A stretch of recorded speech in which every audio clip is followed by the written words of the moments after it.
Fate dropped a crystal champagne flute into Fiona Vale's hand the night she overheard Eleanor Garrison lamenting that no one remembered her birthdays anymore. Standing in the corner of the lavish charity auction, Fiona hadn't meant to eavesdrop, but the elegant silver-haired woman's wistful tone cut through the ambient chatter like a violin through white noise. As the event coordinator for tonight's fundraiser, Fiona was accustomed to blending into backgrounds, orchestrating perfection while remaining invisible. But something about Eleanor's quiet sadness made her pause. 70 years on this earth next month, and my son will probably send flowers from whatever country he's in, Eleanor confided to her friend. Ethan's always been too busy building his empire to remember his mother needs more than orchids once a year.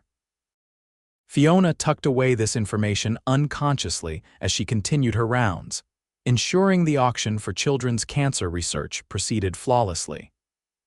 She'd been organizing high-profile events for 5 years now and had earned a reputation for attention to detail that kept her calendar full. Tonight's event at the Manhattan Historical Society was her biggest yet, with billionaires and celebrities mingling beneath crystal chandeliers, bidding astronomical sums for experiences and artwork. 3 hours later, as guests departed and staff dismantled elaborate displays, Fiona found herself face-to-face with Eleanor Garrison again. The woman was examining a painting that hadn't met its reserve price. "Beautiful brushwork," Fiona commented, surprised to find herself initiating conversation. "I'm sorry it didn't find a home tonight." Eleanor's eyes brightened. "You have a good eye. Are you an artist yourself?" "Just an appreciator," Fiona smiled.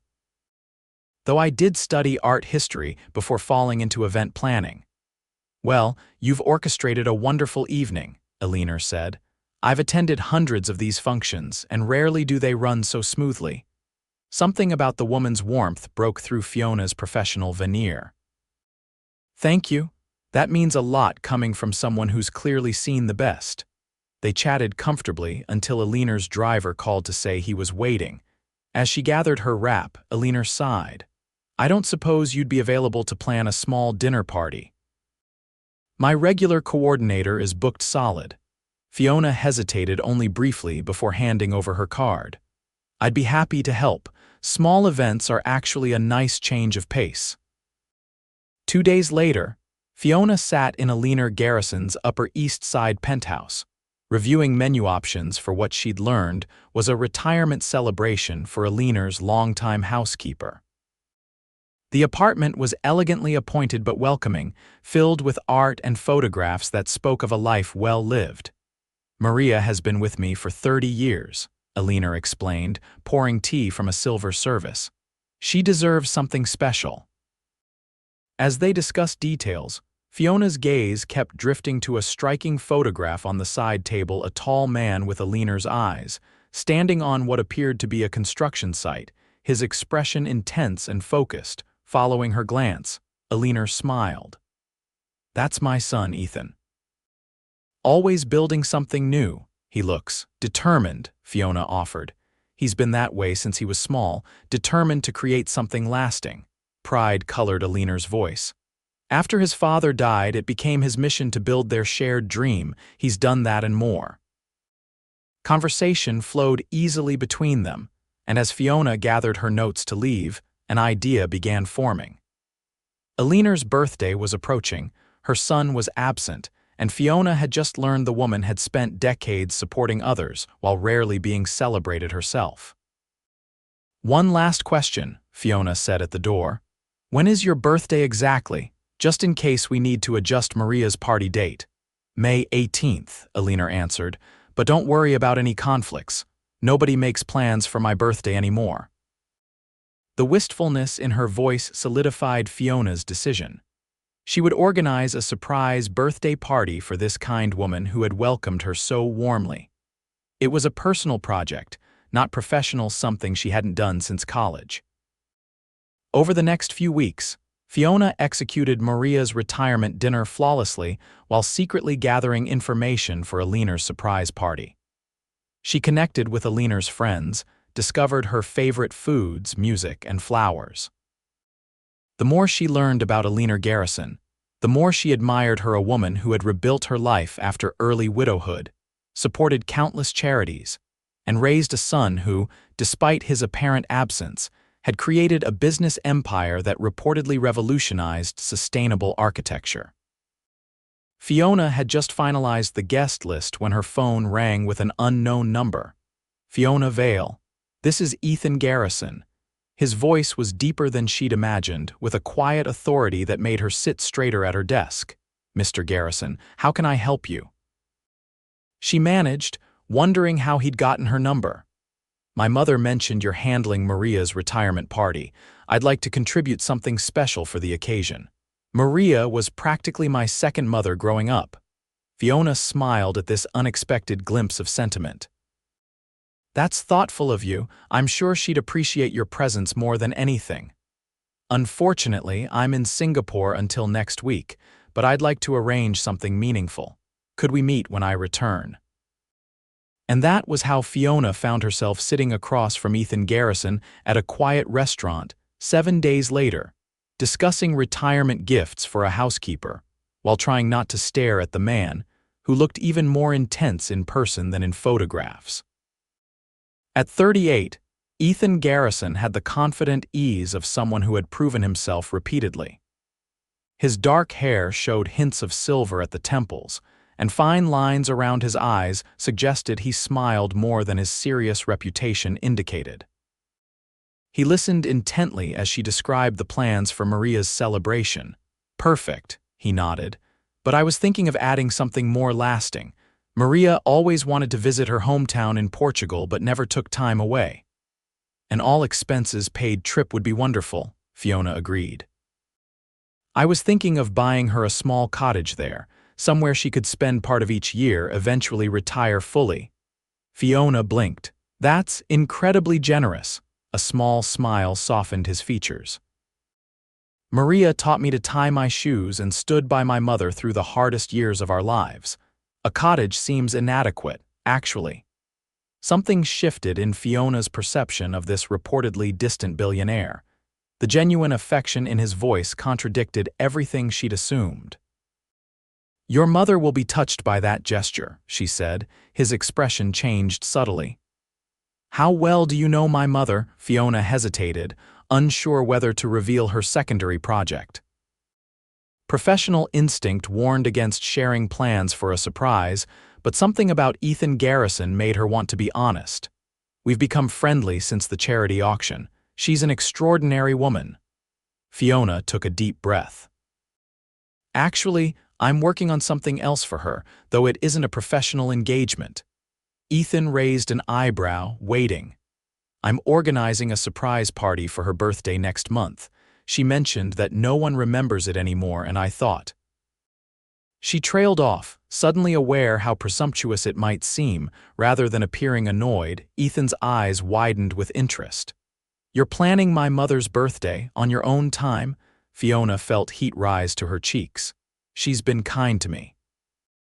It seemed like something that would make her happy. Ethan studied her for a long moment. Would you consider letting me help? I've missed too many of her birthdays. That conversation marked the beginning of an unexpected partnership. Over the next 3 weeks, Fiona and Ethan collaborated on both celebrations, meeting for coffee to review guest lists, exchanging texts about menu options, and occasionally finding themselves deep in conversation that had nothing to do with party planning.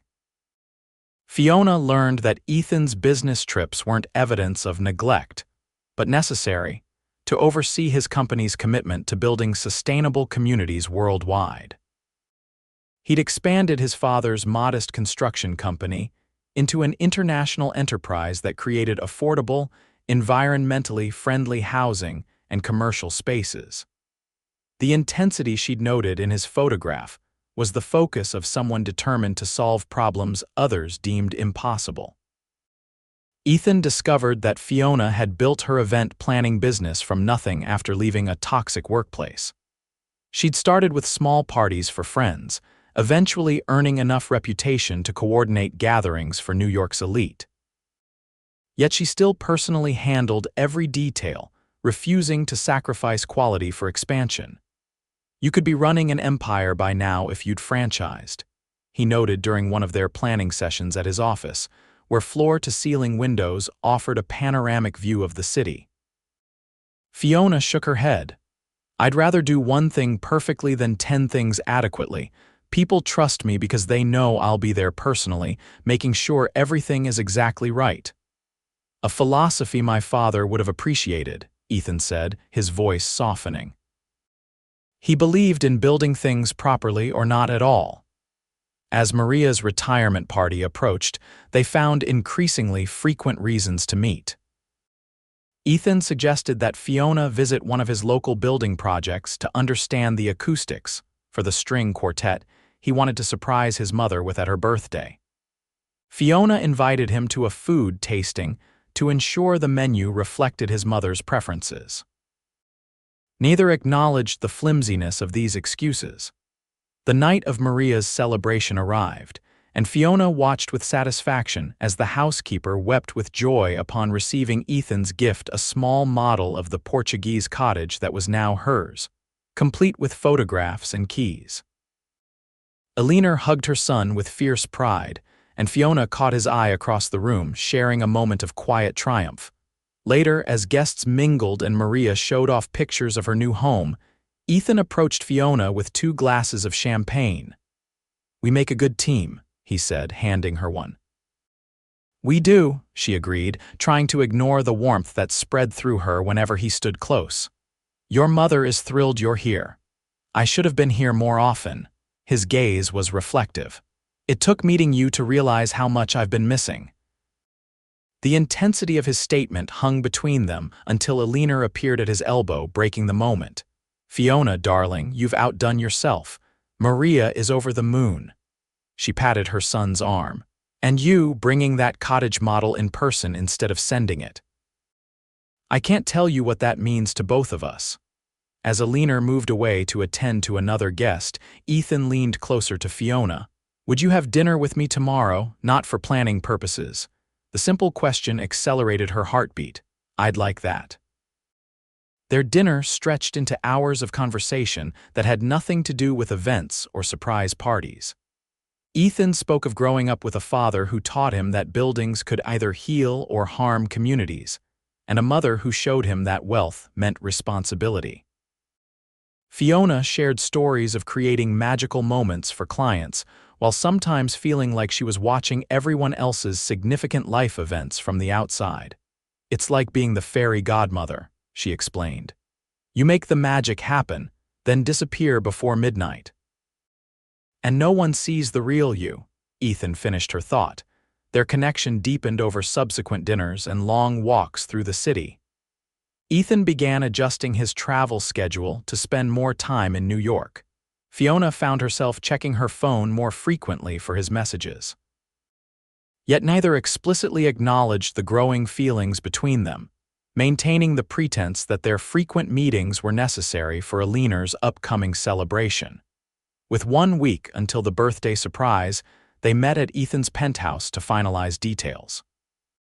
Surrounded by blueprints and architectural models, they reviewed the guest list one final time. "Everything's perfect," Ethan said, closing the folder. "You've thought of everyone who matters to her." "Except one person," Fiona replied. "Her sister in California hasn't confirmed, Aunt Vivian. She hasn't left her house in 10 years, not since Uncle Robert died." "Which is why her presence would mean everything to your mother," Fiona persisted. Eleanor mentioned they were inseparable as children. Ethan shook his head. "I've tried getting her to visit many times. She refuses to travel." "What if we brought the travel to her, made it as comfortable as possible?" That conversation led to Ethan dispatching his private jet to California 3 days later, with a trusted medical team to accompany the elderly woman who had indeed agreed to come when presented with Fiona's carefully orchestrated plan. As they worked together on this final detail, something shifted between them. The professional pretense fell away, replaced by a tacit acknowledgement of deeper feelings. The night before Eleanor's surprise party, they shared a late dinner after confirming all arrangements were in place. Vivian had arrived safely and was settled in Ethan's guest apartment. The venue was prepared, the guests instructed, and Eleanor remained completely unaware, believing she was attending a gallery opening with friends. "I can't believe we pulled this off," Fiona said, raising her glass in a toast. "I can't believe how much has changed since you overheard my mother at that auction." Ethan's gaze held hers, including me. "How have you changed?" she asked softly. "I've remembered what matters, who matters." He reached across the table, taking her hand. "Fiona, after tomorrow's celebration, I want to tell you something important. Will you meet me at the harbor Sunday morning? There's a place I'd like to show you." Her heart raced at the seriousness in his voice. "Of course." The night of Eleanor's 70th birthday arrived with perfect spring weather. Fiona had transformed the rooftop garden of Eleanor's favorite restaurant into a wonderland of soft lights and her beloved white roses.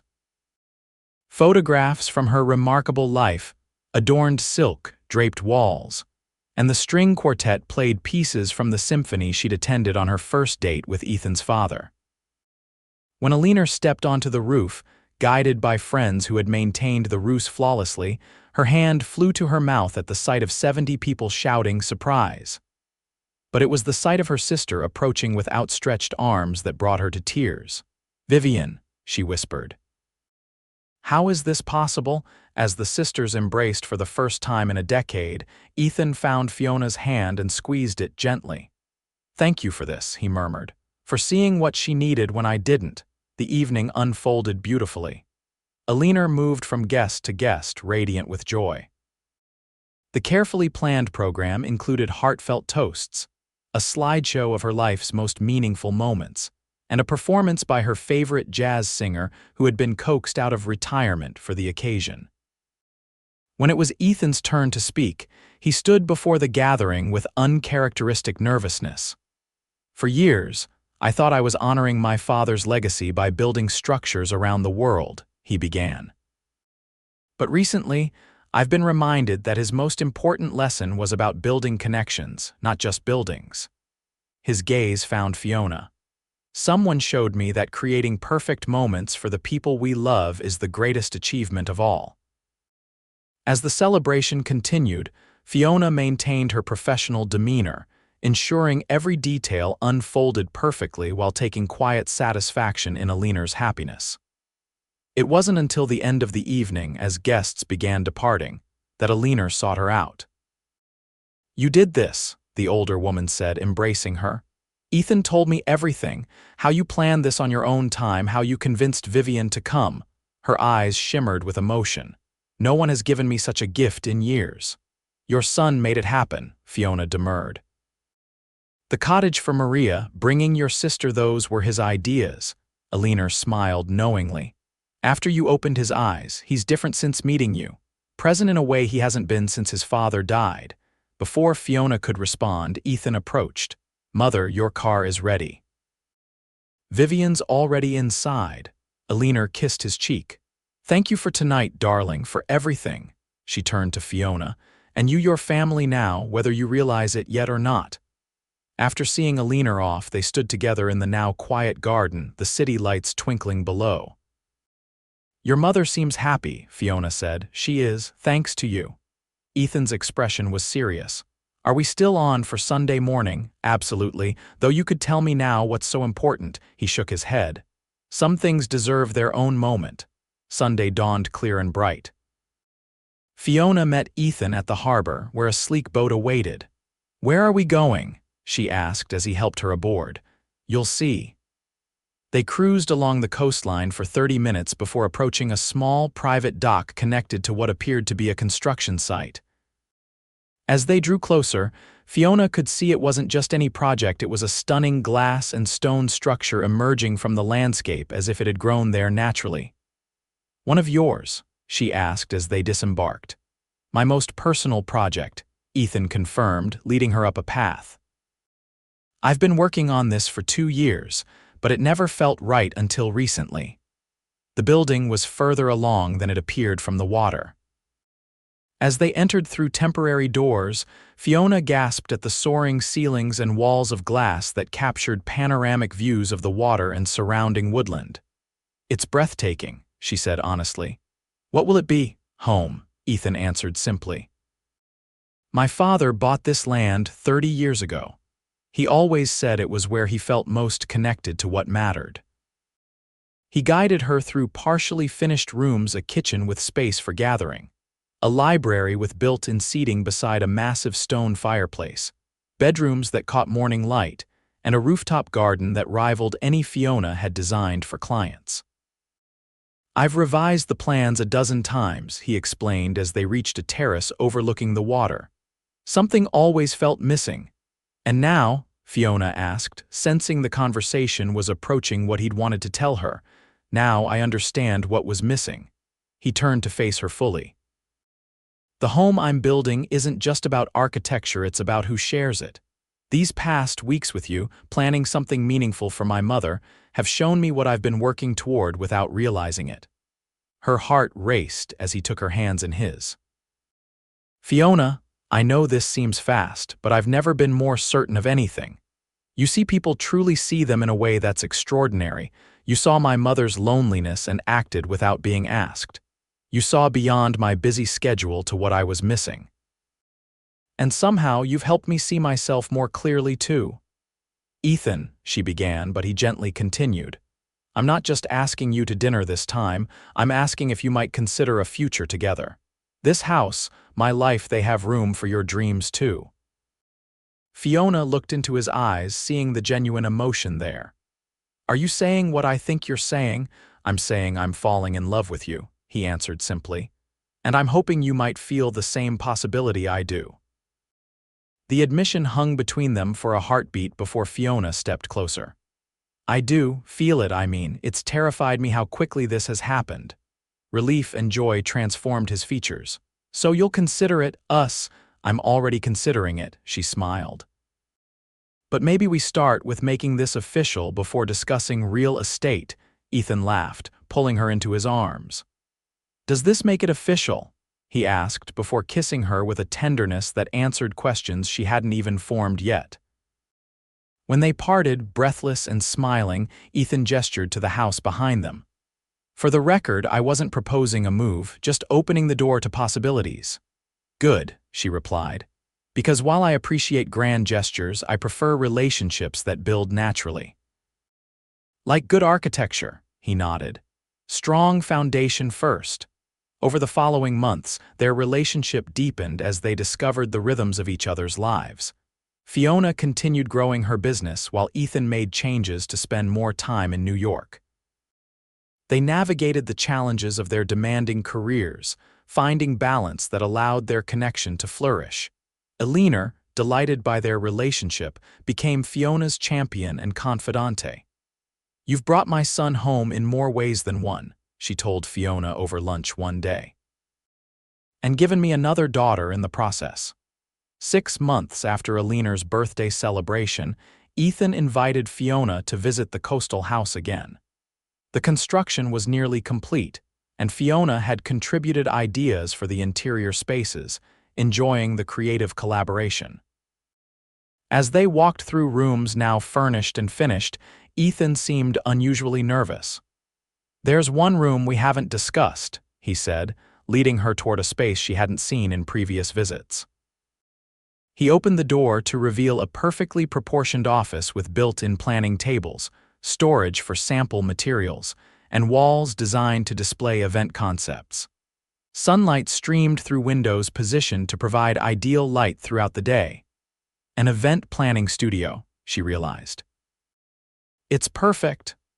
"I thought you might use it occasionally," Ethan said carefully. "When you want to work from here, if you want to, that is." Fiona turned to him, understanding the unspoken question. "Are you asking me to move in with you, Ethan Garrison?" "Actually, I'm asking something else entirely." He reached into his pocket and withdrew a small velvet box. "I'm asking if you'll marry me, Fiona Vale, if you'll build a life with me, however that looks." Tears filled her eyes as he opened the box to reveal a stunning emerald ring that echoed the color of the water visible through the windows. I had this designed specially, he explained. The setting is inspired by the venues you create, strong but intricate, meant to highlight natural beauty rather than overshadow it. It's perfect, she whispered, and yes, yes, I'll marry you. As he slipped the ring onto her finger, Ethan smiled. I have one more surprise. My mother's been helping me plan something. What kind of something? Fiona asked suspiciously. A wedding. Not the details, those are for us to decide. But she's been researching venues, dates, options. She said it was the least she could do after you gave her the birthday of a lifetime. Fiona laughed. So while I was planning her party, she's been planning our wedding. With my encouragement, Ethan admitted. I've been pretty certain about us from early on. That evening, they celebrated their engagement with Eleanor, who proudly produced a portfolio of wedding possibilities she'd been compiling. Just ideas, she assured them. The decisions are entirely yours. As they reviewed Eleanor's thoughtful research, Fiona realized the beautiful symmetry of their journey from overhearing a wistful comment at a charity event to sitting here planning her own wedding with the family she'd unexpectedly found. 1 year later, Fiona and Ethan exchanged vows in the completed garden of their coastal home, with Eleanor beaming in the front row beside her sister Vivian.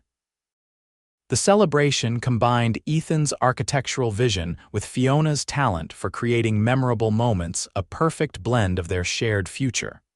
During the reception, Eleanor raised a toast to the couple. To my son and daughter, who reminded me that the best surprises come from truly seeing one another. May your lives together be as beautiful as the celebration you've created today. As evening fell and guests danced under strings of lights that mirrored the stars above, Ethan pulled Fiona close. Happy, beyond words, she replied, resting her head against his shoulder. Who would have thought that planning your mother's surprise party would lead to this? I think she knew exactly what she was doing when she hired you, Ethan chuckled. My mother's always been several steps ahead of me. Then we should thank her for her excellent planning, Fiona smiled. It seems to run in the family. As they moved across the dance floor, surrounded by loved ones in the home they had finished together, Fiona reflected on the unexpected journey that had brought them here. From professional collaboration to deepest love, their story had unfolded with a perfection no event planner could have orchestrated, proof that sometimes the most beautiful celebrations are the ones life plans for you when you're busy planning for someone else.